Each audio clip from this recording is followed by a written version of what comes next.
CataractCoach.com. Small pupil, shallow anterior chamber, and glaucoma. Doing cataract surgery and MIGS to deepen the AC and lower the intraocular pressure. Now, this is not too bad of a dilation. You can see the patient's probably dilated to about 5-ish millimeters or so. Surgeon making incisions here for the surgery. Looks like 2 paras for bimanual IA, main phaco incision. Now, in a pupil of this size, I don't think you need to put in a pupil expansion device or iris hooks. I mean, you can simply do the rhexis within the confines or slightly larger than the pupil and just operate within that space. So now surgeon's going in here, looks like with a cystotome and creating a capsulorhexis. Here we go. So yeah, definitely get that rhexis at least up to the margin of the pupil, if not even bigger. And looks like without viscoelastic, see the capsule flopping around? I bet you this is an irrigating line hooked up to the cystotome there. So there you go. There's a nice rhexis. That's not easy to do. Yeah, it was an irrigating line for sure.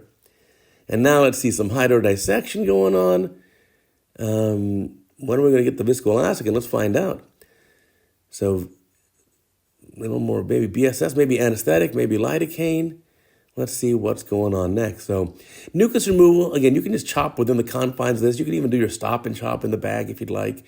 All these things are reasonable. Here we go with some sort of, let's see, initial groove maybe. Let's see. Oh, no, just a chop. So it looks like a vertical chop perhaps. And in a case like this, yeah, you just, if it's a shallow anterior chamber, you're not going to try to prolapse the nucleus out of the bag. So I like this idea of chopping within the bag. That looks great. It looks like you have 2 heminuclei now. So let's center up again, get in a chopper, and aspirate these pieces down. Now, in case I missed it, let me know in the comments, was there viscoelastic used? Or is this one of those cases where it's kind of optional? There are some surgeons worldwide who actually do cataract surgery without viscoelastics. And so you can certainly do that. Here, cleaning up all the lens material there. Hey, let me tell you about our podcast, CataractCoach.com podcast. It's amazing. It's a 1-hour interview every week with a surgeon who's just so interesting. I promise the goal of the podcast is to teach you the pearls for success in your future. All kinds of great secrets are revealed. You've got to check it out on all podcast platforms, Apple, Amazon, Spotify, Google, wherever you get your podcast. Now here, interestingly, though, there are 2 paras going in with a coaxial irrigation aspiration to remove the cortex. And so that's cleaned up pretty well. Certainly in a case like this where you're going to do a MIGS procedure, you really want to make sure you get that lens in the bag. You also want to make sure you have good overlap of the optic by the capsulorhexis. Here it looks like maybe that's viscoelastic now. No, it still looks like BSS. Maybe just hydropolishing the bag. Maybe that's the reason you have the 2 paras. There's a little viscoelastic. I guess let's get the lens involved. There's implantation of a monofocal single piece acrylic lens. Get that open up the bag. Looks like a small eye too. Look how big that IOL looks. So now that you know that IOL optic is 6 millimeters, yeah, that pupil's probably 4.5-ish. So now looking, I like that use of the hook to lift up the iris and make sure the lens really is in the capsular bag. Going behind the optic to remove viscoelastic. Going in front of it, cleaning all that out. That's a really nice cataract procedure. Now seal up those incisions.